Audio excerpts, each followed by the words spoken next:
Hi and welcome to the Statistics and Probability for Data Science and Machine Learning. Inferential Statistics में इन hypothesis testing को हम देख रहे हैं और वो तमाम टर्मिनोलॉजीज़ जो डिफरेंट टेस्टिंग के अंदर इस्तेमाल होती हैं वो टाइम टू टाइम हम डिस्कस कर रहे हैं।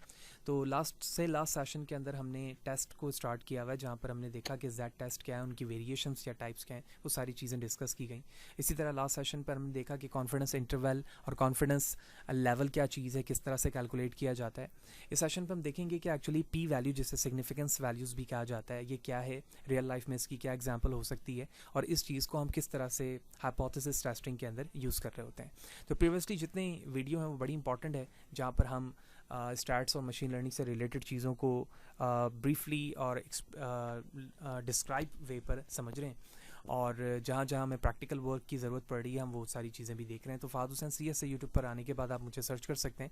सर्च करने के बाद आप मेरे यूट्यूब चैनल के प्लेलिस्ट पर जाओगे जहाँ डिफरेंट डिसिप्लिन की वीडियोस सेपरेट प्लेलिस्ट के साथ मौजूद है। विद ईज़ आप इन तमाम को वॉच कर सकते हैं। इसके अलावा इसमें इस्तेमाल होने वाले content related material which mean presentation, slide code, वो तमाम चीज़ें मेरे blog Fahad Hussain CS blogspot.com पर मौजूद है जहाँ पर आने के बाद तमाम चीज़ों को फ्रीली डाउनलोड करके यूज़ किया जा सकता है। लिहाजा चैनल पर आप नए हैं और चैनल को सब्सक्राइब नहीं किया तो चैनल को ज़रूर सब्सक्राइब करें ताकि इसी तरह की वीडियो आप बर वक्त आसानी के साथ सीख सकें और टेक्नोलॉजी से रिलेटेड चीज़ें आपको आसानी से सीखने मिल सकें। तो सबसे पहले तो हम डेफिनेशन समझते हैं कि एक्चुअली पी वैल्यू यानी सिग्निफिकेंस वैल्यूज़ क्या है और हम इसे किस लिए इस्तेमाल कर रहे होते हैं। So based on the definition, P value जिसे हम प्रोबेबिलिटी वैल्यू भी कह रहे होते हैं is a number describing how likely it is that your data would have occurred under the null hypothesis of your statistical test। यानी वो values जिसके बेस पर हम देखते हैं कि कितने % चांस हैं या कितने चांसेस हैं कि आपकी जो वैल्यूज़ है उस जगह अकर्ड करे जो कि नल हाइपोथेसिस को क्या कर रही हो, अंडर में हो, यानी नल हाइपोथेसिस के अंडर डिस्क्राइब हो रही हो आपकी वैल्यू। तो कैलकुलेट करने का क्या तरीका हो सकता है, हम किस तरह से पी वैल्यू को कैलकुलेट करेंगे। So this P value are usually automatically calculated by the program you use to perform your statistical test. They can also be estimate using the P values table for the relevant test statistics, जिसमें हम test करने के बाद relevant table से देख रहे होते हैं कि एक्चुअली क्या वैल्यूज़ बन रही हैं। P values are calculated from the null distribution of the test statistics. They tell how often a test statistics is expected to occur under the null hypothesis of the statistical test based on where it's falls in the null distribution। तो brief जब हम किसी भी तरह का test करते हैं, इधर वो Z टेस्ट हो, T टेस्ट हो, पेयर्ड अनपेयर्ड टेस्ट हो, तो उस बेस पर हमें एक पी वैल्यूज़ मिल रही होती है जिसको हम सिग्निफिकेंस वैल्यूज़ भी कहते हैं और उस बिहाफ पर देखा जाता है कि कितने % चांस है कि जो हमारे हाइपोथेसिस टेस्टिंग में नल हाइपोथेसिस है उसको रिजेक्ट, कितने % चांस है कि उसको रिजेक्ट किया जाएगा।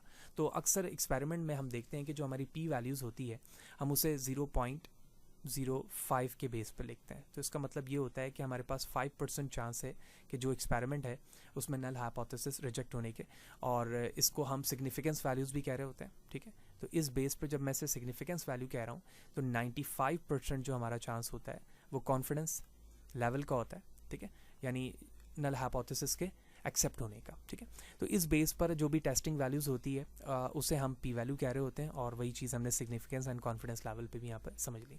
Further, if the test statistics is far from the mean of the null distribution then the p value will be small, showing that the test status is not likely to have occurred under the null hypothesis।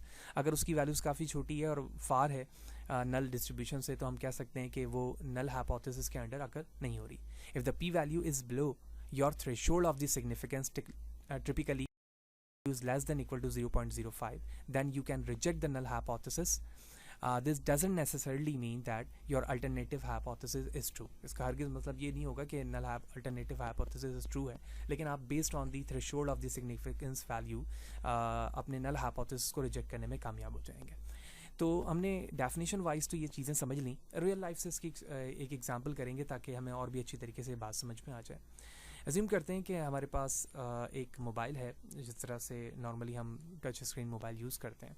तो हम जानते हैं कि touch screen mobile पे जो total area है from this reason, ठीक है, ये इस रीजन से ये स्टार्ट हो रहा है और इस रीजन तक ये इनेबल है, हम टच रीजन में कहीं पे भी यूज़ कर सकते हैं। लेकिन अगर आप बगौर देखें तो बहुत सारे ऐसे एरिया हैं जिस रीजन पर हम बहुत कम टच करते हैं, यानी इस टचिंग एरिया को बहुत कम यूज़ करते हैं। जैसे फॉर एग्जांपल ये रीजन है, इसी तरह से अगर आप देखें इस रीजन को हम बहुत कम ये रीजन है, ठीक है। इसी तरह से ये रीजन हो सकता है जिसे हम बहुत कम यूज़ करते हैं, ये रीजन भी मैं कह सकता हूँ काफ़ी। लेकिन कुछ रीजन ऐसे होंगे जिसे हम मल्टीपल टाइम यूज़ कर रहे होते हैं बेस्ड ऑन द रिक्वायरमेंट, ठीक है, क्योंकि हम देखेंगे कि वो रीजन सबसे ज़्यादा इस्तेमाल हो सकता है। तो अगर मैं ये कहूँ कि ये वो रीजन है हमारा जो सबसे ज़्यादा यूज़ होता है, ठीक है, इसकी बहुत सारी एग्जांपल हो सकती है। नॉर्मली जब आप अपने मोबाइल को ग्रिप करते हैं फ्रॉम दिस साइड, इस साइड से, तो जो आपका थंब एरिया या फिंगर एरिया है वो इन रीजन पे बड़े आसानी के साथ पहुंचता है। यही वजह है जब आप मैसेज टाइप करना शुरू करते हैं या कोई भी टेक्स्ट लिखना शुरू करते हैं तो जो कीबोर्ड इनेबल होता है वो इस बॉटम साइड से होता है, यानी इस साइड से जो ब्लू रीजन एरिया है। और यही वजह है कि इस एरिया पर जितने भी की होते हैं वही प्रेस किए जाते हैं जो डिस्प्ले में आ रहे होते हैं आपके, इधर वो किसी यूट्यूब पर हो, सोशल मीडिया अकाउंट पर हो। तो ये वो एरिया है जो सबसे ज़्यादा टच रीजन पर हो रहा है, ठीक है। लिहाजा अगर मैं इस पूरी स्क्रीन को एक नॉर्मल पर दिखाऊं जिसको मैं टू टेल टेस्ट कहूँ, ठीक है, तो इसका मतलब ये होगा कि रिजेक्शन एरिया भी इनके बोथ साइड पर होगा, ठीक है। बोथ साइड पे हमारा ये रिजेक्शन एरिया होगा, ठीक है, और ये हमारा एक्सेप्टेंस एरिया होगा ओवरऑल। तो अगर मैं टू टेल से जाहिर करता हूँ तो इसका मतलब ये है कि ये वो रीजन है जो सबसे ज़्यादा इस्तेमाल हो रहा है, वो मीन के बहुत नज़दीक होगा। यानी फॉर एग्जांपल वो ये एरिया हो सकता है, ठीक है, जो सबसे ज़्यादा टच पर काम कर रहा होगा। लेकिन जैसे जैसे मैं इस रीजन से दूर जाता रहूँगा जहाँ पर टच एरिया बहुत कम होगा तो उसकी प्रॉबिलिटी कम होती जाएगी। लेकिन जैसे जैसे इस रीजन पे पहुँचूंगा मैं बहुत दूर होता जाऊँगा, यानी मैं इस तरफ मूव हो रहा हूँ या फिर इस तरफ मूव हो रहा हूँ। यानी जब हमें किसी भी तरह के एक्सपेरिमेंट की डिस्ट्रीब्यूशन में पी वैल्यूज़ दी जाती है, यानी फॉर एग्जांपल यहाँ पर कोई पॉइंट लाई कर रहा है और इसकी वैल्यू मुझे इस तरह से दी जाती है द p इक्वल टू 0.01। इसका क्या मतलब है? इसका मतलब ये हुआ कि अगर मैं अपने इस तरह के मोबाइल को किसी 100 यूज़र को दूं और उस 100 यूज़र से एक्सपेरिमेंट करवाऊं, तो एक्सपेरिमेंट करवाने के बाद मुझे ये पता चलेगा कि इस मोबाइल के रीजन में ये जो एरिया है जिसकी प्रॉबिलिटी 0.01 है, यानी 100 टाइम जब मैं इसको टेस्ट करूंगा अपने मोबाइल को किसी डिफरेंट यूज़र के साथ, तो इस रीजन पर टच करने के जो चांसेस हैं जो मैंने यहाँ पे शो किया वो सिर्फ 1 है, यानी 1% चांस है 100 में से कि इस रीजन को क्लिक किया जाए, ठीक है। इसी तरह से अगर मैं यहाँ पे कहता हूँ कि जो p की वैल्यू है वो 0.8 है, तो इसका मतलब ये है कि जब 100 टाइम इसकी प्रैक्टिस या इसकी टेस्ट की जाएगी इस वैल्यू को, तो मैं देखूँगा 80% लोग जो हैं वो इसी रीजन को क्लिक कर रहे हैं जिस रीजन पर हमारा जो रीजन है जो मीन के नियर है।